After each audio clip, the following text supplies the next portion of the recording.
Bonjour et bienvenue dans cette capsule de Toilette Zone du lundi 22 novembre 2021. Donc mes chers soins lucides, j'espère que vous avez passé une belle fin de semaine. Moi j'en ai profité pour voir mes amis, me changer les idées. Ça fait vraiment du bien de prendre un certain break, là, de s'éloigner un petit peu de l'actualité. Mais là, on est lundi, c'est toujours, dans mon cas à moi, ça a toujours été la journée de la semaine que je déteste le plus.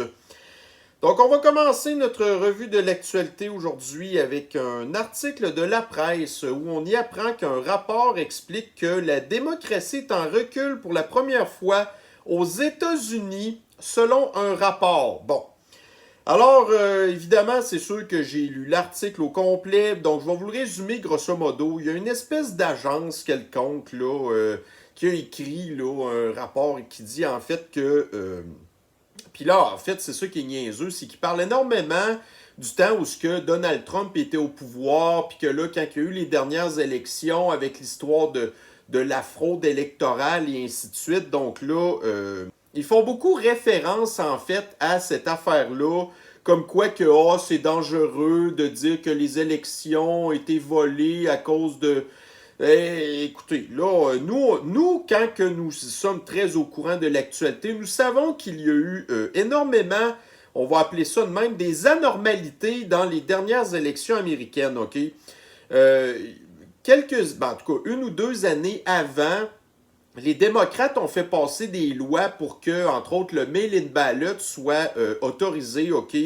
Et donc normalisé, si on peut dire, puis aussi que tu sais, que les gens, pour avoir droit de voter, qui n'aient pas nécessairement besoin de signer ou de faire de preuves d'identité, et ainsi de suite. Donc, effectivement, on le sait qu'il y a eu une énorme fraude là, électorale à ce niveau-là, OK? Entre autres aussi avec l'histoire de la pandémie qui est tellement tombée au bon moment. Donc, tu sais, pendant l'année électorale de Donald Trump, alors que l'économie américaine n'avait jamais été aussi bien, donc là, l'économie a mangé une méchante volée à cause de la pandémie. Là, après ça, les démocrates ont voté en masse avec le mail-in ballot, dont l'identité n'était pas surveillée, entre autres. Puis ça, c'est sans compter toutes les patentes qu'on s'est rendu compte là, des mail-in ballots qui sortaient de nulle part. Puis en tout cas, bref. Alors, effectivement, sans affirmer quoi que ce soit, on peut dire que il y a quelque chose de pas du tout régulier qui s'est passé pendant les élections de 2020 aux États-Unis. Par contre, là, le rapport ne nous fait pas du tout mention que depuis la pandémie, les droits et libertés de la population sont en net recul. C'est du jamais vu en Occident. Alors, donc, moi, en fait, tout ce que je voulais savoir, c'est d'où est-ce que ça sortait cette espèce d'organisme qui avait pondu ce rapport-là. Alors, ce que j'ai su, c'est que les 3 personnes fondateurs, en fait, il y en a 2 là-dedans qui ont travaillé longtemps en politique, entre autres pour des espèces de partis quasiment communistes, OK? Et l'organisme en question aussi a un lien très étroit avec l'ONU, gouvernement mondialiste. Tu sais, voyez-vous ce que je veux dire? Donc, alors c'est ça. Donc, un rapport ici qui n'a absolument aucune crédibilité, mais qui, malheureusement, c'est un article qui paraît dans la presse. Et vous savez qu'est-ce que je pense, là, la plupart du temps, des lecteurs de la presse. Donc, encore là, ça fait partie de la désinformation. Alors, on parle de la dictature, en fait, de la démocratie qui est en péril. Alors, nous avons ici un article de Al Jazeera. Nous apprenons que la France va envoyer des forces spéciales en Guadeloupe suite aux espèces de manifestations très violentes qu'il y a eu en rapport avec la thérapigénisation obligatoire. Donc, oui, vous allez nous dire qu'effectivement, normalement, le droit de manifester, c'est supposé être normal, sauf que là, bon, l'affaire, c'est que ça vire en émeute et en grosse violence. Par contre, il faudrait peut-être que les gouvernements s'interrogent pourquoi est-ce qu'il y a une montée de la violence suite à leur politique complètement antidémocratique, mais bon. Alors, c'est sûr qu'écoutez, la Guadeloupe, c'est un endroit qui est quand même assez chaud, OK? Alors, bon, je ne sais pas trop si... on parle pas, je pense que 200 personnes, là, des forces spéciales qui vont se rendre en Guadeloupe. Je pense pas vraiment que ça va régler quoi que ce soit. Probablement, au contraire, que la violence va continuer d'augmenter. Puis, de toute façon, ça fait rien qu'encore là nous prouver que l'Occident est en perdition, en fait, là. Tu sais, tout ce qui était, ah, voyez-vous, nous sommes le berceau des droits et libertés, puis voyez-vous, tous les immigrants veulent venir chez nous parce que, tu sais, on représente tu sais, l'amélioration de l'humanité, alors que, bon, tu sais, depuis l'année passée, en fait, c'est complètement le contraire qui se passe. Donc, continuons encore avec la pandémie de Sniffles. Nous avons ici un organisme, parce que là, ça continue encore avec l'histoire que, bon, tu sais, vous savez que la Sniffles a été créée en laboratoire en Chine, là, backée par Fauci, et puis évidemment, tu sais, tous les organismes mondialistes qui voulaient de toute manière détruire l'Occident. Alors, nous avons ici un organisme qui a travaillé, entre autres, de concert avec l'organisation qui est financée par Fauci.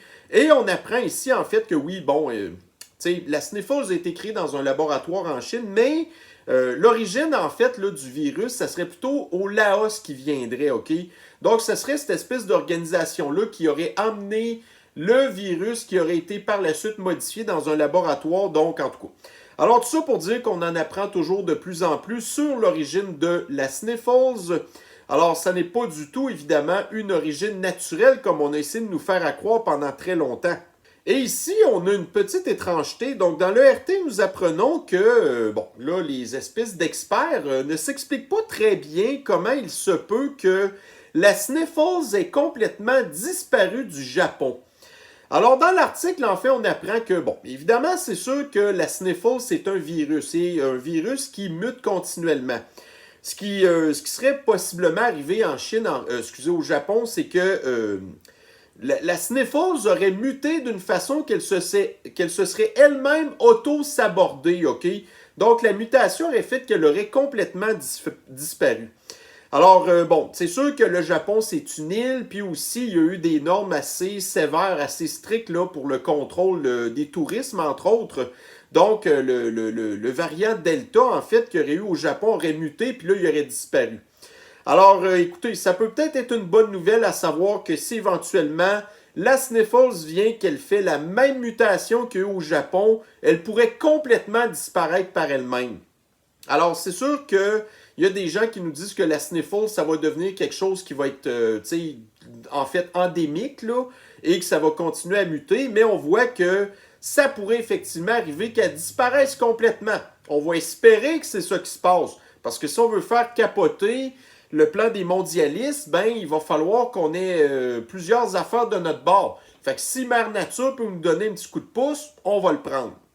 Alors, nous revenons toujours à la dictature. Donc, vous êtes au courant que l'Autriche, en fait, là, a refait là, une espèce là, de confinement pour les personnes qui étaient non thérapigénisées. Quoi qu'on apprend ici, là, que, en fait, c'est plus juste les non thérapigénisés qui vont être confinés. Ça va être complètement la population au complet.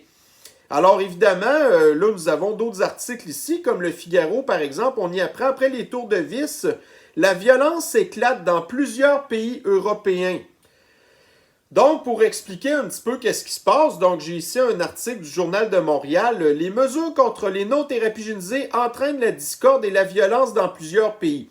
Alors, en fait, dans cet article ici, on a un professionnel, je pense, en psychologie qui nous explique que les confinements, au début, ça a peut-être marché, là. Puis après ça, d'enlever les mesures, c'est facile. Mais là, après ça, de vouloir réactiver des mesures là, de fascisme sanitaire puis de contrôle de population, ben à ce moment-là, c'est là qu'il y a un point de non-retour et que la population se révolte, OK?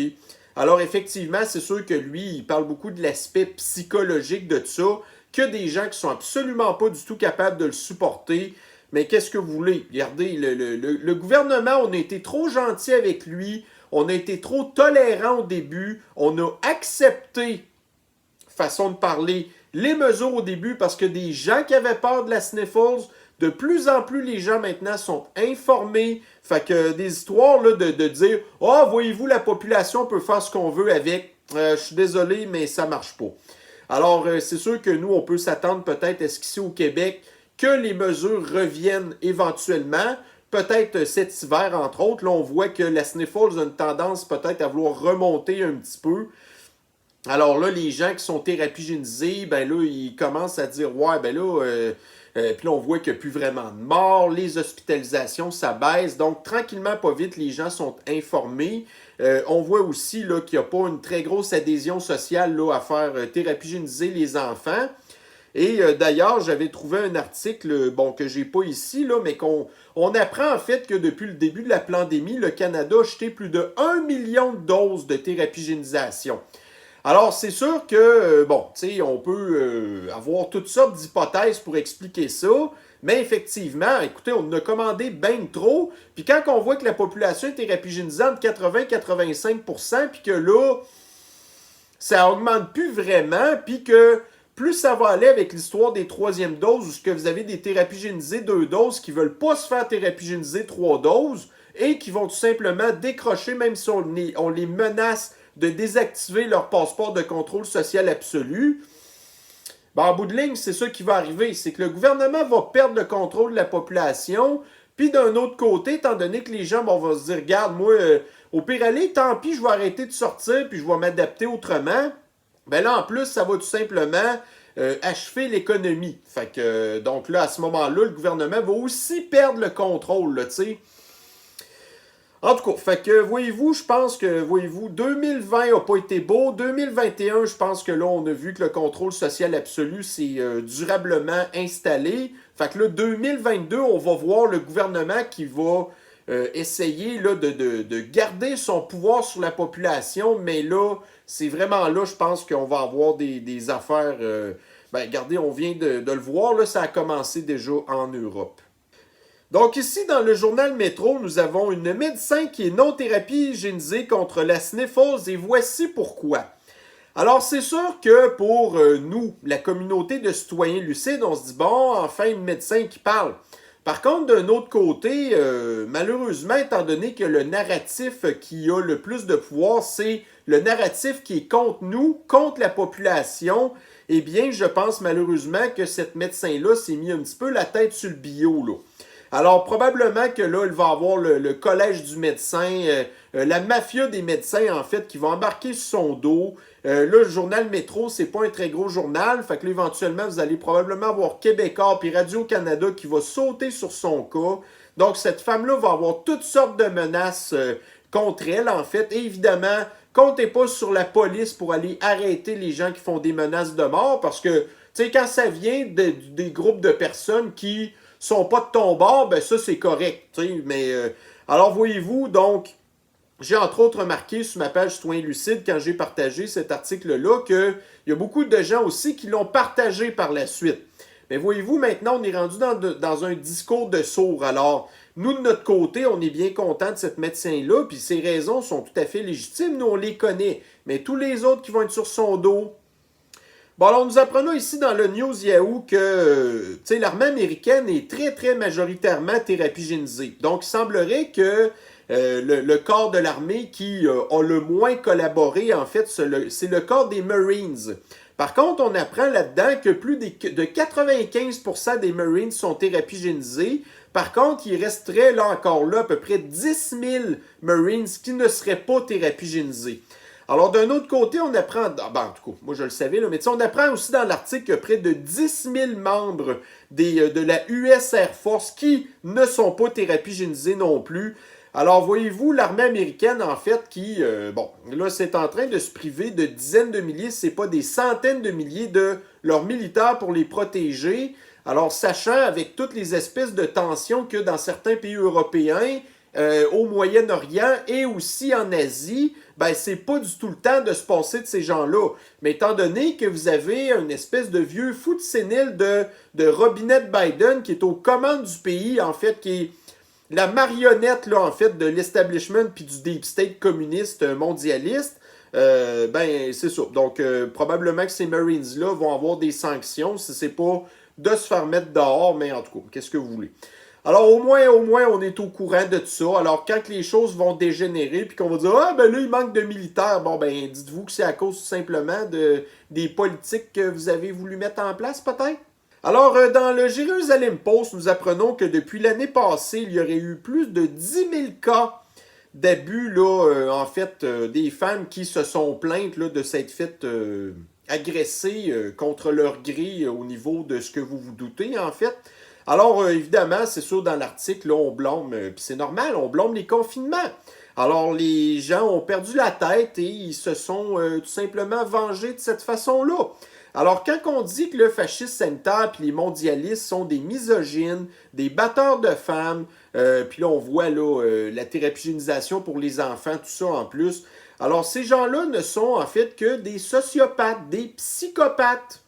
Alors, donc, ces pauvres femmes-là, oui, c'est sûr que leur agresseur est à blâmer. Ces agresseurs-là doivent faire face à la justice. Mais les personnes qui ont fait les confinements sont encore plus responsables parce que ceux qui ont déclenché ça. Alors, nous avons, vous savez, les gens qui supportent Joe Robinette Biden puis les démocrates qui disent ah, voyez-vous comment est-ce que la gestion de Donald Trump a été mauvaise puis que là, vous aviez un certain nombre d'Américains qui étaient morts puis ainsi de suite. Ben écoutez, rendu en 2021, là, donc là, ça fait autant de temps, en 2021, qu'on est dans la pandémie que l'année passée. Eh bien, dans cet article de Hill, on apprend qu'en 2021, depuis que Joe Robinette Biden est au pouvoir, il y a eu plus de morts américains sous la présidence de Biden qu'il y en a eu sous la présidence de Donald Trump. Alors, une des promesses électorales de Biden, c'était de dire, voyez-vous, on va prendre le contrôle, nous, sur la pandémie. Eh bien, je suis bien désolé, mais ça n'a pas fonctionné. Et pourtant, en plus, en 2021, la sniffles qu'on avait était beaucoup moins mortelle que celle qu'il y avait en 2020. Depuis fin 2020, il y avait aussi la thérapigénisation qui était disponible. De plus en plus d'Américains ont été thérapigénisés en 2021. Malgré ça, les Américains ont continué de mourir. Alors, la thérapigénisation ne fonctionne pas, les politiques de contrôle social ne fonctionnent pas, les politiques des mondialistes ne fonctionnent pas, et aussi des anti-scientifiques, OK? Alors, bref. Puis The Hill, c'est pas un média qui est de la droite. Fait qu'au moins, ils nous en parlent. Ils ont l'honnêteté de nous en parler, mais encore là, qui lit ça? Ben, des gars comme moi, qui prennent le temps de fouiller. Nous apprenons dans le Global News qu'il y a eu une étude de Ipsos. Alors ça, Ipsos, c'est quand même plus sérieux que débile léger. En fait, nous apprenons que le coût de la vie est maintenant devenu la nouvelle priorité des Canadiens, loin devant la pandémie. Alors, on voit que les priorités des Canadiens, à un moment donné, c'est ça qui se passe. C'est que quand tu commences à avoir de la misère à payer tes factures, des maladies imaginaires, là, ça vient que ça prend pas mal le bord, OK? Au même titre que l'histoire de la pandémie verdoyante, là, les changements climatiques puis les réchauffements climatiques, ben ça aussi, ça va venir un petit peu secondaire. Quand les gens sont plus capables de manger, le restant, on l'oublie un petit peu. Maintenant, on va parler un petit peu d'injustice. Donc, nous apprenons ici dans le CNN, qui est un journal de l'extrême gauche, nous avons ici un criminel qui a plaidé coupable pour avoir abusé de personnes mineures, en fait, sans leur gré, bien entendu, OK? On parle, je pense, des 4 adolescentes, en fait. Alors, donc, il semblerait que ce gars-là ait été relâché sans faire de prison et avec seulement, tu sais, en fait, là, un bail-out, c'est-à-dire une caution de 1000$, OK? Donc, c'est ça le système de l'injustice de l'extrême gauche, OK? Alors, quand que je vous disais tantôt que les gens de l'extrême gauche se foutent des femmes, se foutent des enfants, on en a une preuve ici supplémentaire, là. Bon alors, on va parler un petit peu de société déconnectée. Donc, vous avez les gens ici de la SAQ là, qui grèvent illimitée des travailleurs dans les entrepôts de la SAQ. Alors, regardez, les gens qui travaillent dans les entrepôts de la SAQ sont probablement les plus payés dans le milieu, OK? Alors, bon, puis là, tu sais, on voit que la plupart de la population maintenant a de la misère à joindre les deux bouts. Et vous avez ces gens-là qui sont complètement déconnectés de la réalité du marché du travail, qui demandent des augmentations de salaire, des conditions de travail meilleures, tout ça, alors qu'ils ont tout plus que tout le genre de personnes qui travaillent dans leur domaine. Mais ça encore là, c'est les syndicats. Alors, je pense que ces gens-là sont en train de courir à leur perte, là. Moi, personnellement, j'ai absolument aucune sympathie pour des personnes comme elle. Alors, tout ce que j'espère, en fait, c'est que les gens qui aiment le vin, moi, j'aime le vin, mais j'en achète jamais, OK? Mais là, j'espère que les gens qui aiment le vin vont commencer d'arrêter à aller acheter à la SAQ parce qu'il faut vraiment qu'on envoie un message clair aux gens de la SAQ, là. Tu sais, regardez, là, on est tanné de se faire niaiser. Alors, dans le Journal de Québec-ci, justement, hausse de prix de plus de 1900 produits à la SAQ. Alors, c'est arrivé à plusieurs reprises cette année que la SAQ a augmenté les prix. Puis en plus, là-dedans, on blâme, imaginez-vous, on a le front de bœuf de blâmer les changements climatiques, imaginez-vous. Alors, parlant des changements climatiques, donc nous avons ici dans le CTV News la crise en Colombie-Britannique. Donc, il y a eu des grosses inondations et encore là, on annonce encore des grosses pluies à venir dans les prochains jours. Alors, nous apprenons ici là, qu'il y a des experts de la santé qui disent que ça va comme contribuer à empirer la santé mentale des gens et puis qu'ils vont avoir encore plus peur des changements climatiques. Pouette. Donc ici, nous avons dans le Journal de Québec Maca Cotto qui a écrit une chronique parce que là, en fait, il est comme fâché après Justin Trudeau, lui reprochant qu'il n'en fait pas assez, en fait, pour l'interdiction des armes à feu, OK?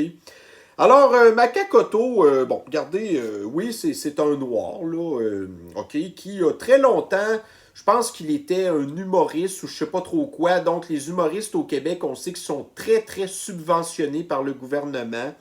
Là, moi, écoutez, je connais pas vraiment son humour, là, mais je pense pas qu'il faisait un humour qui avait vraiment rapport beaucoup avec des histoires là, de différences ethniques, pis ce genre de choses-là. Plus tard, Maca Cotto, après ça, il s'est ramassé dans le PQ, OK? Il a été député et en tout cas, écoutez, corrigez-moi si j'ai tort, là, mais Maca Cotto, je ne pense pas qu'il était député d'un comté à Montréal. Alors qu'on sait que le fort pourcentage de la communauté noire se retrouve sur l'île de Montréal.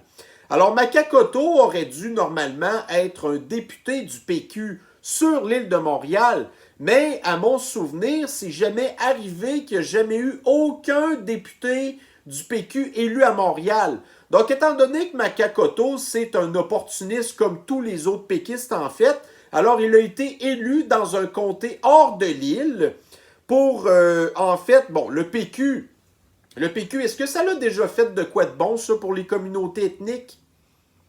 Je pense pas. Pas vraiment, non. Alors, donc c'est ça. Fait que Maca Cotto qui se permet de blaster Justin Trudeau alors que lui-même aurait pu, étant donné son standing en politique, essayer de vouloir d'être l'espèce de Martin Luther King version québécoise, alors qu'il n'a jamais rien fait à part qu'encaisser des chèques du gouvernement. Maca Cotto, ferme ta gueule, OK? T'as jamais rien fait de bon pour ta communauté. Fait que, garde, puis hey, pour que je défende Justin Trudeau, ça n'en dit très long, hein? Alors, parlant de violence pour armes à feu, dans la presse, nous apprenons ici 14 suspects arrêtés, une quinzaine d'armes à feu saisies. Je vais être bien franc avec vous, j'ai pas lu l'article. Mais je prédis et je suis sûr que dans l'article, il ne sera jamais fait mention nulle part de quel genre de personnes que ces policiers-là ont arrêté et si s'agissait, admettons, des gens des gangs de rue. On va nous cacher l'information, c'est bien certain, mais continuons plutôt à blâmer Justin Trudeau pour le contrôle des armes à feu qui viennent des... Hein, vous le savez, qu'est-ce que je pense de ça? Des fameuses réserves des Premières Nations, puis tout, puis qui se ramassent toutes dans les mains des gangs de rue qui sont tout le temps le même monde. Alors, parlant de trucs, en fin de semaine, il est arrivé de quoi de très horrible aux États-Unis. Il y avait une espèce de défilé là, pour l'arrivée du Père Noël ou je sais pas trop quoi. Puis là, il y a une espèce de gars qui a complètement pété les plombs, puis avec son véhicule, il est allé foncer dans la foule, OK? Donc, pour l'instant, les chiffres qu'on a, c'est qu'il y aurait 5 enfants qui auraient perdu la vie, sans parler de plein d'autres blessés, OK? Mais là, ce qu'on apprend plus en plus, en fait, là, que les informations tombent, c'est que le gars en question qui aurait fait ça, apparemment, il semblerait qu'il ait un dossier criminel long comme le bras, OK? Que c'est un activiste pour Black Lives Matter, qui supportait George Floyd, ce genre de cause-là, voyez-vous. Alors, on va attendre voir qu'est-ce que ça va donner. Donc là, étant donné l'histoire du procès de Cop Rittenhouse aux États-Unis, comme quoi que, bon, la légitime défense aux États-Unis, c'est pas correct. Là, vous avez Black Lives Matter qui s'est mêlé là-dedans, alors que c'est un jeune blanc qui s'est défendu contre un homme blanc. Il n'y a aucune affaire de noir là-dedans. Mais étant donné que l'extrême gauche puis des mouvements comme Black Lives Matter font toutes sortes d'amalgames, qui sont désinformés puis qui sont atteints de graves maladies mentales, t'sais, ils ont fait toutes sortes de patentes qui n'ont pas rapport. Alors là, étant donné que, bon, j'imagine que le conducteur de tout ça, c'était probablement une personne de race noire, en fait. Alors, tout ce que je souhaite, là, en fait, là, voyez-vous, le procès de Kyle Rittenhouse a été tenu par des Blancs, c'est toute une histoire de Blancs. Là, ce qu'il faudrait, en fait, là, c'est que cette personne-là qui a tué des enfants innocents, blessé d'autres personnes, puis qu'il y a sûrement d'autres personnes qui ont perdu la vie, ce que j'espère, en fait, c'est que ce procès-là va se tenir avec un juge noir de l'extrême gauche, pro-Black Lives Matter, qui vont prendre ce gars-là qui a tué des enfants, blessé des enfants et fait plein d'autres victimes innocentes. Il n'est pas question ici de légitime défense comme Kyle Rittenhouse. Absolument pas. Donc, j'espère que ce juge-là va prendre ce noir-là et qu'il va le relâcher. Pourquoi? Pour prouver que le système de l'injustice aux États-Unis et en Occident est totalement incompétent, OK? Et puis que là, en bout de ligne, que ça va contribuer en fait à continuer de diviser la société. Alors, vous avez d'un côté l'extrême gauche qui blâme des cas de légitime défense puis qui comprennent absolument rien de ce qui se passe. Puis d'un autre côté, ça va être de les voir être tout contents de relâcher dans la nature un gars qui a un dossier criminel long comme le bras, qui a tué des enfants, puis que l'extrême gauche s'en fiche complètement. Bon, et on va terminer ici avec une nouvelle que je viens de voir, là, donc avec l'histoire de la thérapie génisation qui, je m'excuse de recommencer. Tu sais, habituellement, j'essaie de tout faire des blocs avec mes affaires, là, mais là, l'article est sorti après. Donc, pas de passeport et de contrôle social absolu pour les jeunes au Québec. Pour l'instant! Alors, ça va être de voir l'adhésion sociale là, pour la thérapie génisation des enfants. Moi, je pense que ça va être assez beau, OK? Alors, le gouvernement, pour l'instant, dit « Ouais, on va attendre un petit peu, là. » Mais non, soyez pas inquiets, le gouvernement va probablement instaurer le passeport de contrôle social absolu. Par contre, écoutez, c'est un petit peu plus compliqué parce que là, vous avez l'application sur votre cellulaire. Ça n'est pas tous les enfants qui ont nécessairement un cellulaire. Ils ont peut-être une tablette, des trucs de même. Mais de vouloir mettre un passeport de contrôle social absolu pour des enfants qui n'ont pas de cellulaire, est-ce que le gouvernement va aller donner aux familles pauvres 1000, 2000 $ pour que les familles puissent acheter des téléphones cellulaires à leurs enfants pour juste une question de passeport de contrôle social absolu? Ça sera un petit peu particulier. Mais en tout cas, une autre patente qui va être à suivre. Alors mes chers soins lucides, eh bien ça met fin à cette capsule de Toilette Zone d'aujourd'hui. Encore une fois, nous avons un gros paquet de mauvaises nouvelles. Il y a des choses qui se sont passées, il y a des choses qui se passent, puis dans mes nouvelles, il y a des affaires qui vont se passer. Alors, c'est vraiment, évidemment, pas des nouvelles très positives. Donc, ce qu'on veut, c'est s'en débarrasser. On envoie ça dans la toilette. Tout est en règle, alors nous nous reprendrons sur une prochaine capsule. Bon début de semaine à vous, bonne semaine, bye bye.